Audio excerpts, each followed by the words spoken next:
Welcome to our channel. Today Bible verse in Tamil.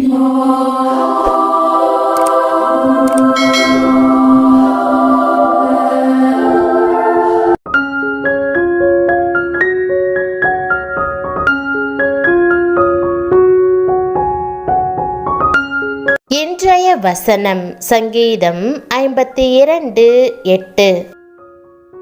கிறிஸ்துவுக்குள் பிரியமானவர்களே, நம்முடைய ஆண்டவரும் இரட்சகருமான இயேசு கிறிஸ்துவின் வல்லமையுள்ள நாமத்தில் உங்களை வாழ்த்துகிறேன்.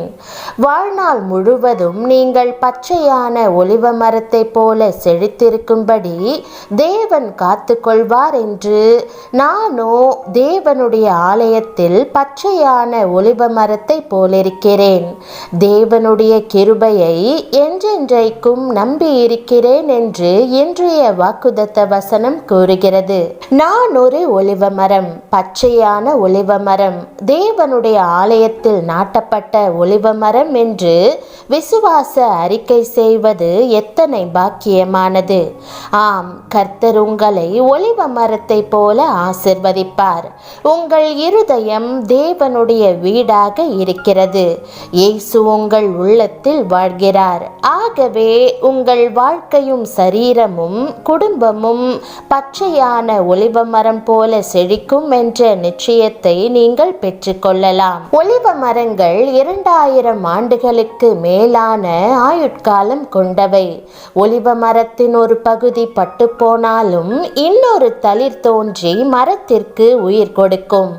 ஆகவே ஒலிவ மரம் எப்போதும் ஜீவனுள்ளதா இருக்கும். ஆகவேதான் இந்த வசனம் தேவனுடைய ஆலயத்தில் பச்சையான ஒலிவ மரத்தை போலிருக்கிறேன் என்று கூறுகிறது. மற்ற எல்லா மரங்களுக்கும் ஒலிவ மரத்திற்கும் ஒரு பெரிய வித்தியாசம் உண்டு. மற்ற மரங்கள் எல்லாம் அழிந்து போகக்கூடியவை. ஆனால் ஒலிவ மரமோ அழியாத ஒரு மரம், அழுக முடியாத ஒரு மரம், நீண்ட காலம் நிலைத்திருக்கக்கூடிய ஒரு மரம். நோவாவின் நாட்களில் ஜலப்பிரளயத்தினால் உலகமெங்கும் தண்ணீர் பெருகியது. மரங்கள் தண்ணீருக்குள் அழுக ஆரம்பித்தது. ஆனால் ஒலிவ மரமோ தண்ணீருக்கு மேலாக தன் இலைகளை கம்பீரமாக நிறுத்தி கர்த்தருடைய கிருபை தன்னை தாங்கிக் கொண்டது என்பதை வெளிப்படுத்தியது. பேழையிலிருந்து புறப்பட்ட புறா ஒலிவ மரத்தின் இலைகளையே தன் வாயில் கொத்தி கொண்டு வந்தது. மற்ற மரங்கள் அழுகி போன போதும் ஒலிவ மரம் அழுகாமல் நின்றதின் காரணம் என்ன? அதற்குள் இருக்கும் விசேஷமான ஒலிவ எண்ணெய் தான். அந்த எண்ணெய் அதற்குள் இருக்கிறதினாலே அது ஒலிவ மரத்தை பாதுகாக்கிறது. மட்டுமல்ல, அதை விசேஷமுள்ளதாக மாற்றுகிறது.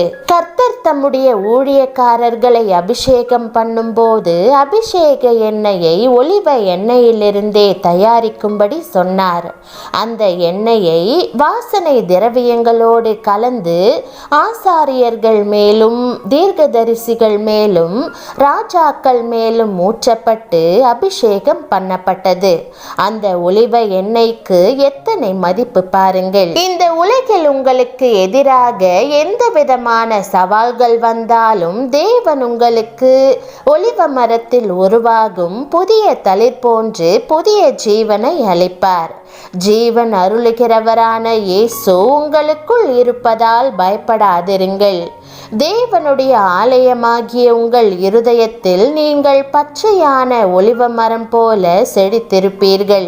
மேலும் அவன் தண்ணீர் அண்டையிலே நாட்டப்பட்டதும் கால்வாய் ஓரமாக தன் வேர்களை விடுகிறதும் உஷ்ணம் வருகிறதை காணாமல் இலை பச்சையாயிருக்கிறதும் மழை தாழ்ச்சியான வருஷத்திலும் வருத்தமின்றி தப்பாமல் கனி கொடுக்கிறதுமான மரத்தை போலிருப்பான் என்று வேதம் கூறுகிறது.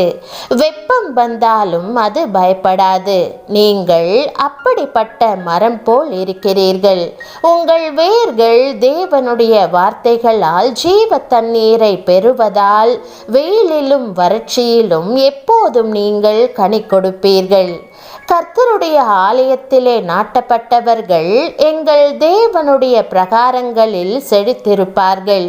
அவர்கள் முதிர் வயதிலும் கனிதந்து புஷ்டியும் பசுமையுமாய் இருப்பார்கள் என்று வேதம் கூறுகிறது. நீங்கள் தேவனுடைய ஆலயத்தில் நாட்டப்பட்டிருப்பதால் உங்கள் முதிர் வயது வரைக்கும் தாங்கி பசுமையாக காத்துக்கொள்வார். உங்கள் இருதயம் தேவனுடைய ஆலயமாய் இருக்கிறதென்பதையும் கிறிஸ்துவின் ஜீவன் உங்களுக்குள் இருக்கிறதென்பதையும் மறந்து போகாதிருங்கள். பிரியமானவர்களே, வயது மூப்பின் காரணமாக, சரீர பலவீனத்தின் காரணமாக நீங்கள் வருத்தம் கொள்ளாதிருக்கும்படி உங்களை உற்சாகப்படுத்துகிறேன். உங்கள் முதிர் வயது வரைக்கும் தேவன் உங்களை தாங்கி பசுமையாகவும் செழிப்பாகவும் இருக்கும்படி காத்துக்கொள்வார். நீங்கள் ஜீவ தண்ணீராகிய இயேசுவில் வேரூன்றி இருக்கிறபடியினால் அவர் நீங்கள் பச்சையான ஒலிவ மரமாக இருக்கும்படி காத்துக்கொள்வார். ஒரு போதகர் தன் குடும்பத்துடன் இஸ்ரவேல் தேசத்திற்கு சென்றபோது ஒலிவ மரங்கள் நிரம்பியிருந்த கெத்சமனே தோட்டத்திற்கு சென்றார். அங்குள்ள ஒலிவ மரங்கள் பல நூற்றாண்டுகளாய் அங்கே நிற்கக்கூடியவைகளாய் இருந்தது. அவர்களை வழிகாட்டி கொண்டு சென்ற யூத வழிகாட்டி அவர்களிடம், இங்கே இருக்கிற ஒலிவ மரங்கள் ஏறக்குறைய 2500 ஆண்டுகளாய் நிற்கக்கூடியவை. இயேசு கிறிஸ்து பலத்த சத்தத்தோடும் கண்ணீரோடும் ஜெபம் பண்ணியதை இவைகள் கேட்டிருக்க கூடும் என்று அவர்களிடம் சொன்னார். அந்த மரங்களை அந்த போதகர் பார்த்தார். மரங்கள் அண்டையிலே செந்நிறமாய் பூத்து குலுங்கின சிறிய செடிகளையும் கண்டார். அந்த செந்நிறமான பூக்கள் இயேசுவின் இரத்த துளிகளை அவருக்கு நினைவுபடுத்தியது.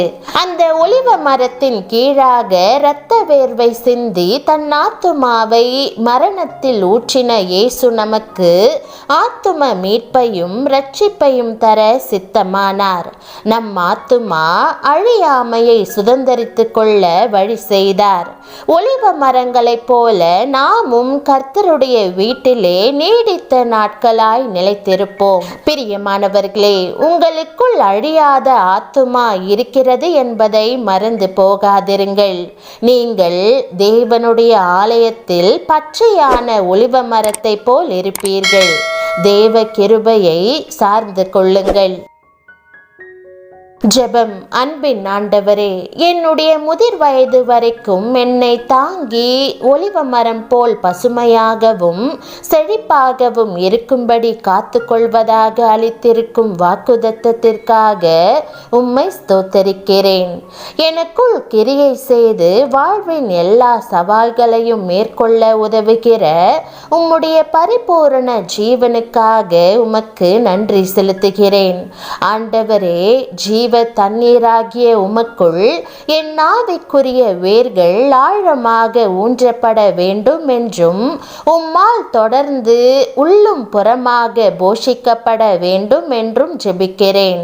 என் உடைமைகள் அனைத்தின் மேலும் நான் செய்கிற காரியங்கள் மேலும் உம்முடைய ஆசீர்வாதம் பாய்ந்தோடவும் நீர் என்னை உயர்ந்த ஸ்தானங்களுக்கு உயர்த்த வேண்டும் என்றும் ஜெபிக்கிறேன். உம்முடைய மகிமையால் அனுதினமும் என்னை பலப்படுத்தி மற்றவர்களுக்கு ஆசீர்வாதமாக விளங்கும்படி செய்ய வேண்டும் என்று இயேசுவின் நாமத்தில் ஜெபிக்கிறேன் நல்ல பிதாவே, ஆமேன். தேவனுடைய நாமம் மகிமைப்படுவதாக. ஆமேன்.